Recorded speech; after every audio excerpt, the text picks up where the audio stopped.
Hi guys, it's Congru here, and this is the Crylo Ren channel, of course. And today I'm going to be talking about my tiers list for Star Wars movies 1 to 9. And this is a tiers list, not a tier list. So this is a list of Star Wars movies that gives me the most tears, the Star Wars movie that makes me cry the most, basically. 9 being the one that gives me the most tears, and 1 being the one that gives me the least tears, hence being the best. Right? Okay, so let's get into this. So, Number 9. Number 9 has to be none other than The Last Jedi. I'm sorry guys, I know there's a cult on this film, there's a cult following for it, but nah, not for me. Do you know what? The Last Jedi, it seemed like a fan fiction made by someone that doesn't like Star Wars. Like, do you know when you go on a fanfiction website and you see a really good fanfiction writer and you ask them, oh yeah, can you just do something about Star Wars, like a little short, and they're like, oh, I don't really like it, but I'll do it, and then they just butcher all the characters in it, right? That's basically what happened in The Last Jedi. There was just baffling decisions all around, but before the baffling decisions, I have to say, I find The Last Jedi not to be a good Star Wars film, but also not to be a good film in general, because of the baffling decisions, right? The fact about the space race, the whole Canto Bight, the assassination of characters like Luke Skywalker, Rey was just set to another level of force power with no training. Kylo Ren was reduced to a bandit character, and yeah, just all of that stuff happened, and it wasn't very good. It wasn't very executed well. All this subversion of expectations, malarkey was just meh. So yeah, it had a vision though. I will give it that. It's very, very close between this and Rise of Skywalker. I don't think there's any. I'm not giving away my position, but this just gets negative points. Just maybe like a 0.1 more negative rating due to the fact that it butchered all the characters just handily. It just butchered all characters handily. So yeah, I'm gonna give it that. So let's go to number 8 then. As you may have guessed, number 8 is Rise of Skywalker. The Rise of Skywalker also seemed to be a fanfic, but instead of The Last Jedi's sort of agenda-based fanfiction, it was more a fanfiction writer who just didn't know the whole franchise in general. He just skimmed through all of the films and then just tried to mash up something that was fan servicey and just hit the spot. And yeah, it just, nah. The Rise of Skywalker was a mess. The pacing was horrible, the dialogue was horrible, the story was horrible. It was just a horrible mess. and it's not better than The Last Jedi in any way. Okay? It's not better than The Last Jedi. It just gets less negative rating because The Last Jedi just destroyed all of its characters, while this one like sort of tried to give them backstories or tied up their loose ends in a really, really bad way. Like that didn't really make sense. So that's my angle on that. It's not a good film. It's not a good film, guys. It's not. But it's just about better than The Last Jedi. So yeah, let's go on to number 7. So number 7 for me, gotta be The Force Awakens, right? Now, on first watch, The Force Awakens isn't a bad film, but I'll tell you what The Force Awakens is, right? The Force Awakens is a lazy film. It copies all the story beats from A New Hope. It does nothing itself, and then it has this stupid MacGuffin that means nothing for the rest of the films, for the rest of the trilogy, should I say. It's like you can't reuse everything and be praised for it for me. The Force Awakens is only above Rise of Skywalker and The Last Jedi because they are so bad that it has to be. Like, it's... First watch is a good watch. I will say that the first watch is a good watch, but any subsequent watch is hampered by the knowledge of that everything is just the same as watching A New Hope, really, but just not better executed or anything, probably executed worse. So it is what it is, right? But I know that I've got the Disney trilogy in the bottom 3, but that's how I feel, guys. Sorry about that, whoever's a fan of the Disney trilogy, but I can't stomach them, I'm afraid. So they're my bottom 3. So number 6 would be Return of the Jedi.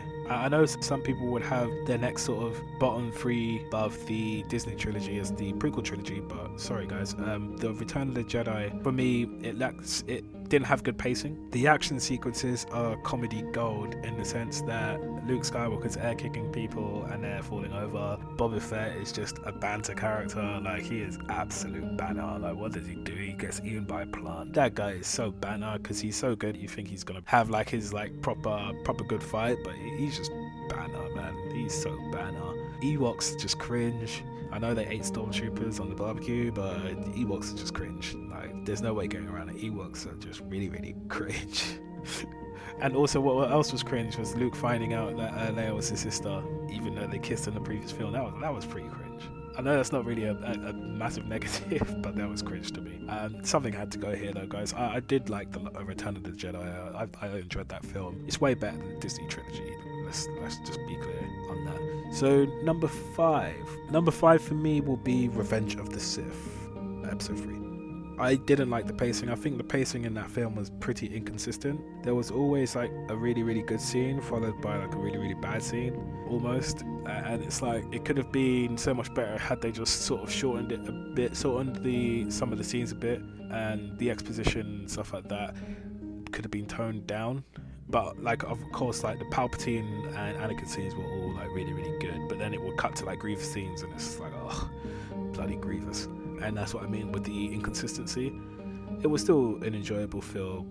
It was constant action throughout, which I think sort of harmed the pacing, because you would get like massively long action scenes followed by like short exposition scenes. So yeah, maybe it's a bit lopsided in that sense. But I enjoyed the film. It was a really good film. There's some great moments in it as well, but I don't think it's better than whatever film I haven't mentioned yet.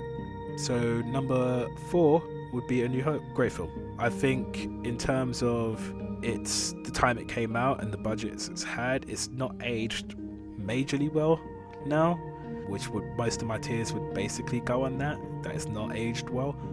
But it's like the whole story of it it's a complete sort of adventure story, and I really enjoyed that. Luke Skywalker's progression through that story is really nice. Leia's progression, Han Solo's progression, they're all really good in A New Hope. And yeah, I just wish they had sort of better lightsaber fights, because they were bad. The lightsaber fights were bad, but they were way better than Disney's bat and swing technique lightsaber fighting that they do. So yeah, I can't blame it negatively too much, but yeah, I just loved it. Just up until sort of, I remember first watching it, up until Crylo got shot by Han, I was like, okay, am I gonna like this? But after that, I was just like, you just go on a whirlwind ride. It's such a good film, A New Hope. People probably would think I should have it higher, but yeah, 4 for me. So number 3, surprisingly, number 3 for me would be The Phantom Menace.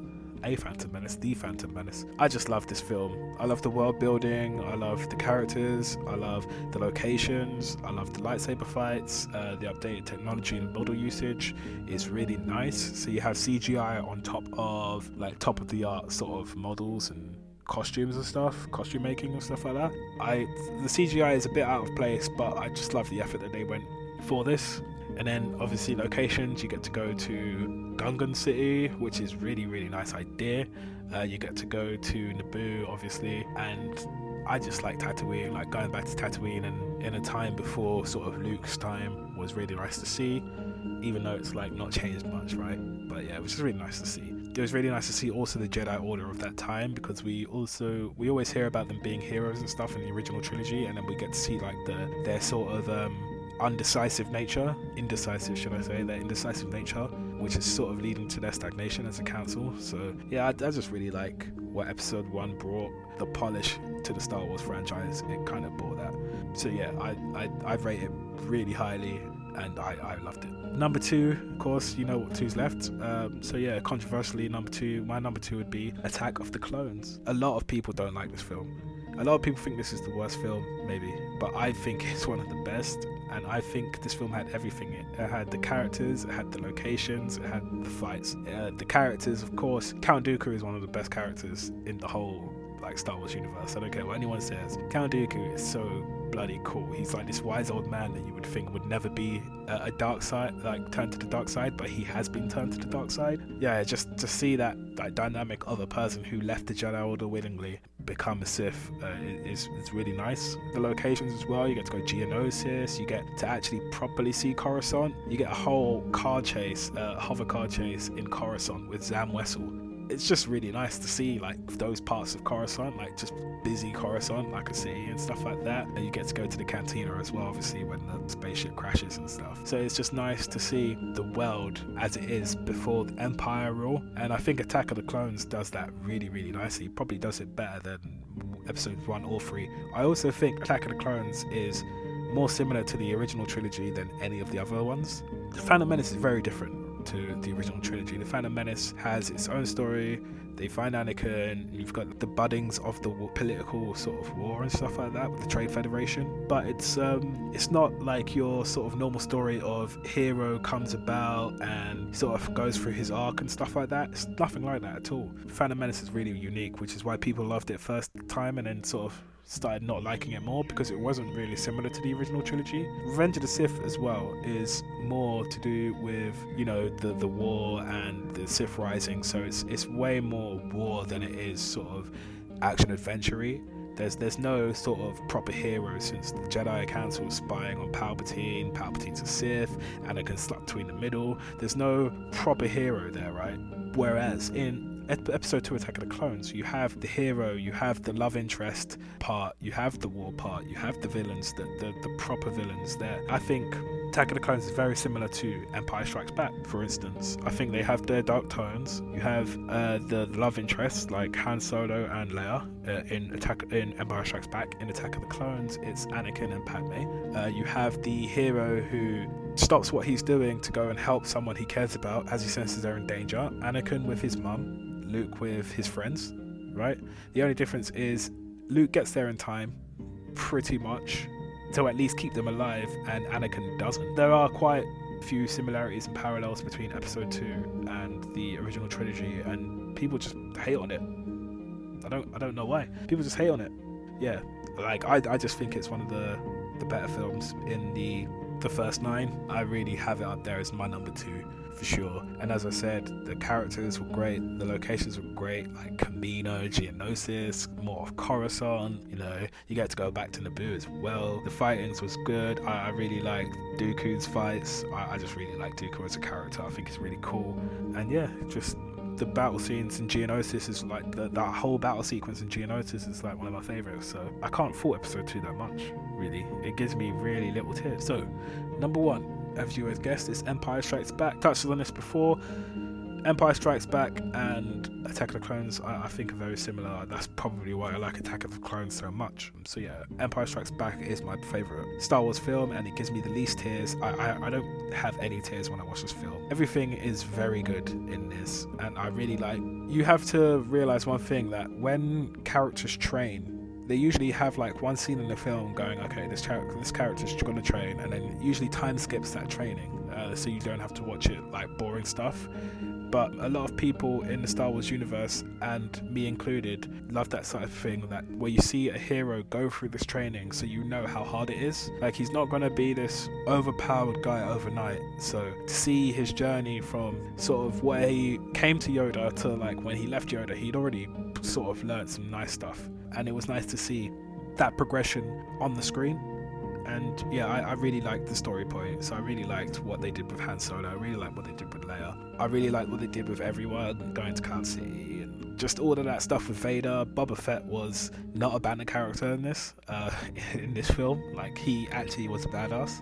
So yeah, I really liked what they were doing. And to be honest, just to go back to Attack of the Clones, we realized that Boba Fett isn't a badass because he is an unaltered clone. Like, he has no, his genes haven't been altered to make him stronger or to have no fear or anything like that. He's just his dad's son. So that kind of explains why he's a banner character in episode 9, I feel. In episode 6, I feel, but this is episode 5, so let's go back to this. I really liked the story points as well, so just to have this twist at the end is just great, and just to have the, like, Luke going through the dark side cave and like seeing what he does and stuff like that, it just all sort of comes together in the end in like a really, really satisfying way. Empire Strikes Back is probably the perfect Star Wars film to me. It has the action, it has the characters, it has the story, and it has the sort of events, it has the sequences, it has the scenes. It just makes it really, really good. And it's just a massively updated version on A New Hope in terms of visuals as well. And that's a really, really nice thing to see that they worked hard to make a better film than the original, even though the original did so well. So yeah, just kudos to George Lucas and the team for what they did in The Empire Strikes Back. Definitely my favourite Star Wars film, definitely. Okay, so I've been ranting on for a bit, so I think that's going to be me. What do you think of my list? Any of you agree? Probably a lot of you are going to hate the fact that sort of Phantom Menace is third and Attack of the Clones is second, but guys, I love the prequel trilogy, you know me. But yeah, that's it, man. I've been Kongru. This has been the Crylo Ren channel, and I will see you next video, guys. Take it easy.